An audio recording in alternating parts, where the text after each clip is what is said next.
Talk about tearing the roof off the place without actually doing it. Building your mansion of dreams and not actually moving in.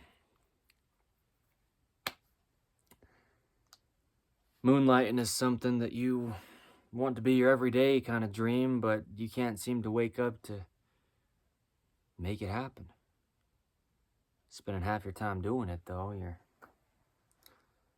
delusional, so everyone tells you. But is that the truth?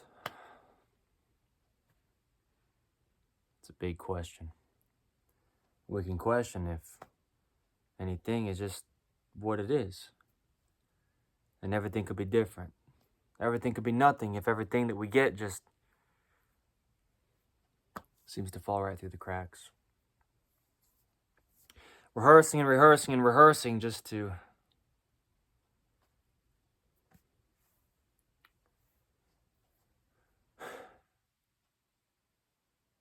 come in last. You didn't win the talent show, so you hang up your jersey, metaphorically. You hang up your trophies by their feet.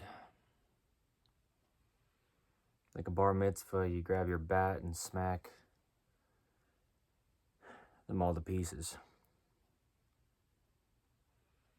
Flying across the room and hitting walls and breaking windows. You're breaking it, so it seems, to everyone else around you. All the records that you portray, you've made. And all you've made is everything up. You made it up. You made it up to be what you wanted it to be, and it wasn't what you think you thought it might have been, and it just ends just as quick as it started. And all the time in between seems like a waste. Like you could just throw it all away. All those years of your life, you just trained and trained and tried. And why? Just for the end that you never thought was in sight. To come so quickly like a thief in the night. Unfortunately,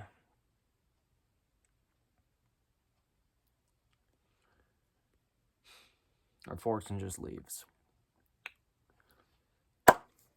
Earn it all the money, everything.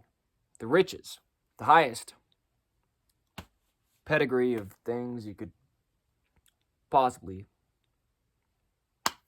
seem to achieve. It'll crash like the market. Or like the guy in the sedan who blew through the front entrance of the grocery store. Crashed just like the market. Crashed into the market. They all get their groceries there, except for on Thursday when he wasn't really paying attention. Behind the wheel of an automobile, he drove himself mad. Really, he drove himself back to jail. Darn. Man. Escaped from conviction just to be convicted of his sins and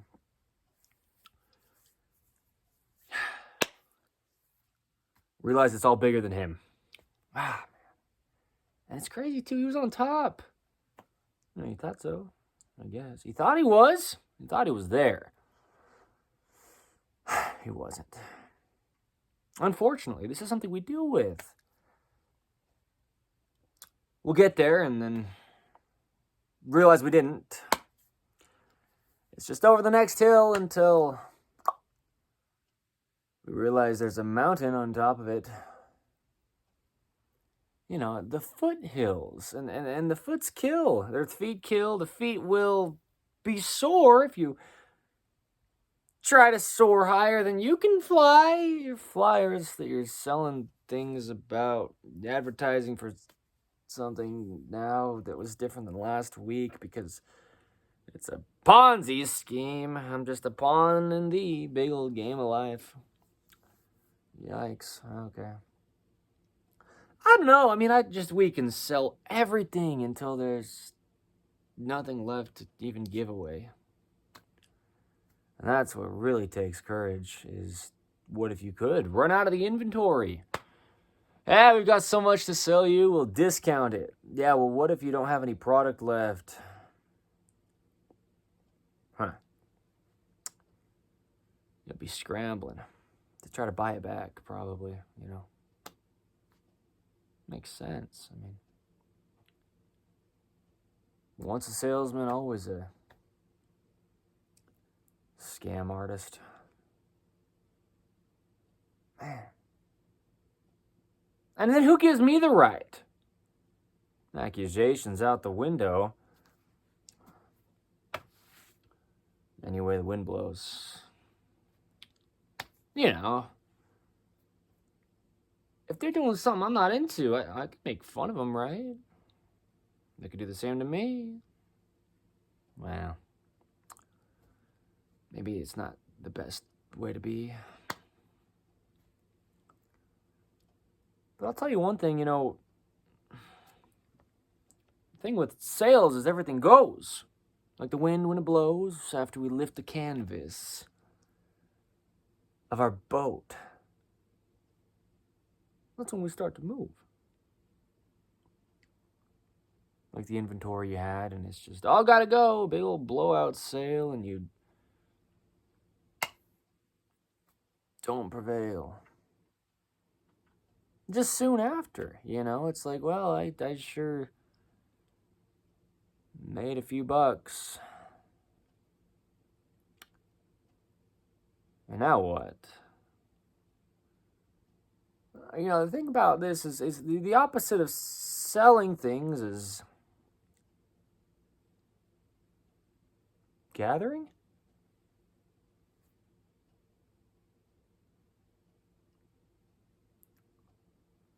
Yeah. I mean, just let everything leave and bring people along with you on what you're doing, not necessarily like behind you, marching in line like a soldier would find intriguing. No, maybe try to just say, hey, don't even care about what I'm doing, but care about what I'm doing. Do you see the distinction? It's not about me, but I've got some things that I can lead us to, and it might help all of us. I don't care about mites, though. I'm itching to have some things really just work as they say they should. I mean, can we have some sales that are so soft it's not like they're trying to even get us to buy it? You know, this is what I get. I understand. If you've got something so good that people will just need it and use it, then there you go. So, we're a clothing company, In the Image Clothing Company. 5 words to our name, no spaces between them. Kind of weird. It's kind of one word, you know. I'm not into selling things. I'm not into selling anything to anyone. I don't want to be sold anything to, either.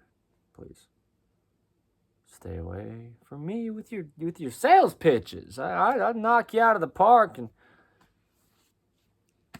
wake up next morning in the emergency room.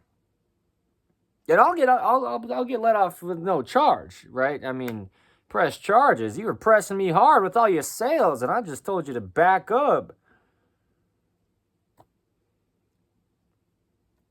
Call it self-defense. I call it I swung at the fence and,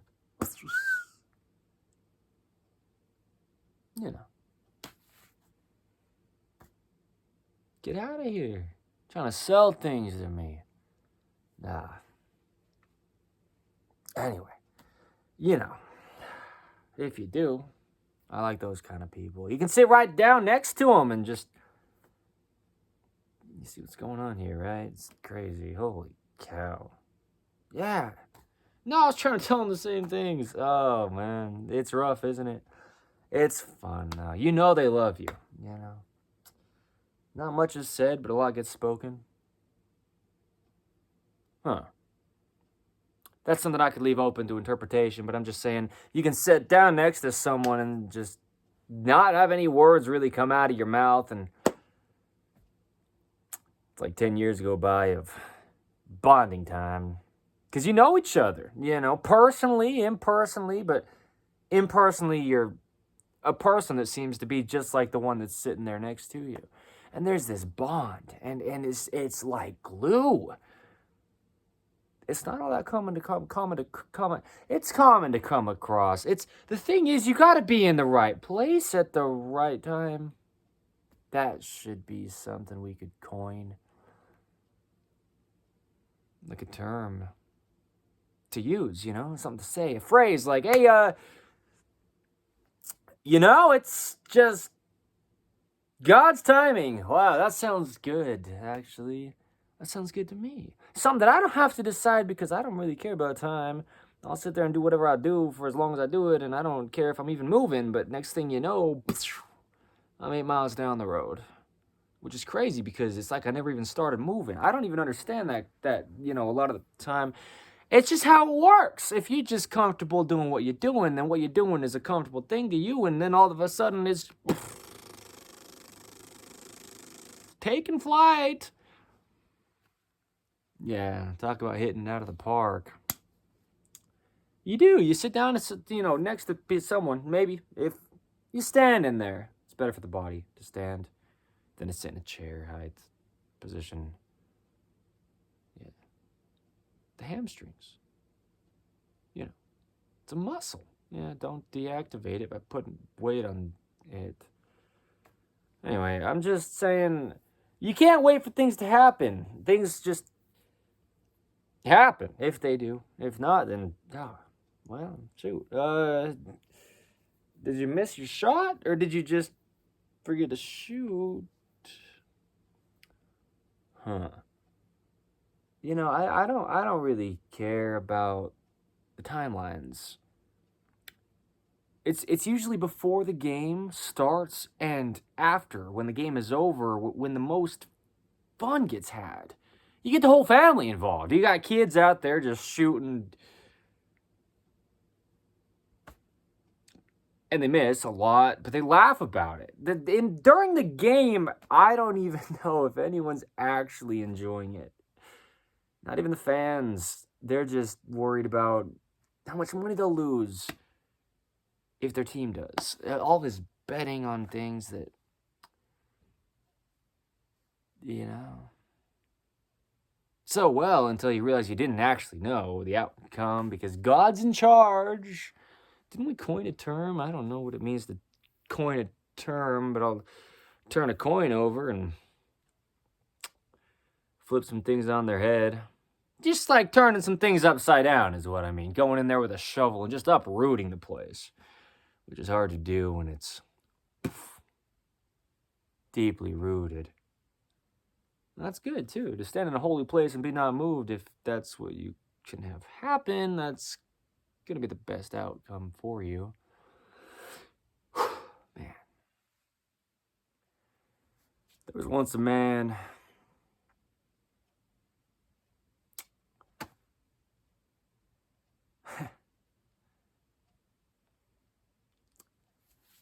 You know, a lot of great stories start like that. We call them parables. The Church of Jesus Christ of Latter-day Saints.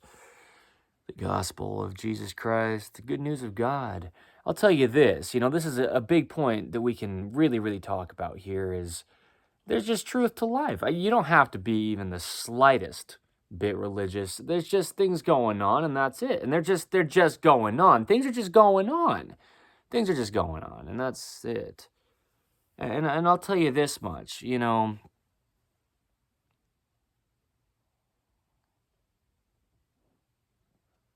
whether you believe it, it doesn't change that things are just happening.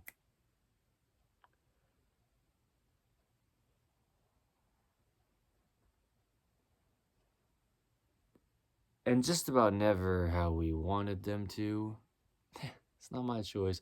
It's not my choice. It's not my choice. But I'll tell you, this whole thing about the parables, we've got things that apply to other things that aren't the other things, but they're the first thing, and the first thing wasn't even the one we were discussing, but it all happened in the beginning. It's an explanation to life. It's just, hey, what is this? Oh, that's it? And in all these other situations too that aren't quite the same exact thing, but it lines up. If you don't, that's why we talk about it. That's why we just have conversation and communicate when we can actually get down to something that grounds us. You'd have to, right? Get down to something that grounds you. I mean, talk about the surface of the planet Earth. It's horizontal. It's got a vertical pull to gravity. It's a 90-degree angle, perpendicular, right? Isn't it? Not that I'm asking for agreeance. I'm just saying it is what it is. Anyway. And it's not what it isn't. I mean, things are just what they are. What are things? Well, who you gonna ask? You got like 14 different answers from one person. Depending on the week or how much food they ate that day, or maybe they didn't take their medication. What does that mean? Well, depends on who you ask.